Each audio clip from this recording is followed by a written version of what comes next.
This past weekend, demonstrators in Columbus marched from the police department to the Lowndes County courthouse. The rally focused on things like racism and equality, but some spectators couldn't help but notice the Confederate statue on the courthouse lawn.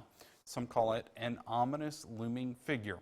Our Cash Matlock has more on the growing call to have the statue removed.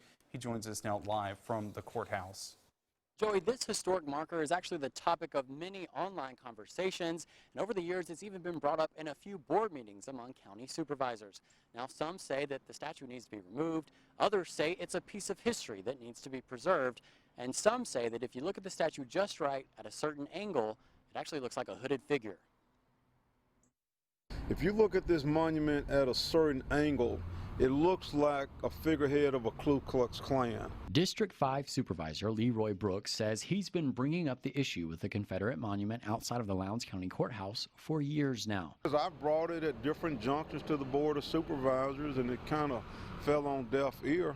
And, you know, I don't really know what historical value it serves.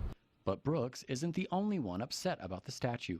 Recently, several conversations have cropped up online, some advocating for the removal of the monument, others wishing to preserve it. Brooks says talking about the issue online isn't enough. If you're really that strong about it, come to the board.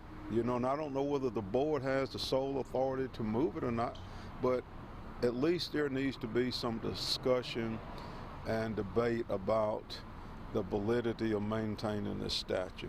Brooks says many in the African American community do not look back on the Confederacy fondly. It's not something we cherish. You know, it's for many African Americans, we did not see the Civil War as we've read it and stated about it. That was something, it was the whole issue of maintaining slavery. And so it's not something that we'll go around and pound our chests about. He says before the statue can be removed, there has to be a conversation. Let's find out who has authority to move it, what it's going to take to move it, what kind of opposition's out there, and find out, you know, what can we do. I'm sure there are things that we could put here in this spot that pay homage to all Americans, all citizens in Lowndes County, Columbus. Well, at the moment, the Board of Supervisors does not intend to discuss the monument at their next meeting. However, that could change. Now, earlier this week, the University of Alabama took down memorials to Confederate soldiers, as well as plaques honoring students who served in the Confederate Army. Reporting in Columbus, Cash Matlock, WCBI News.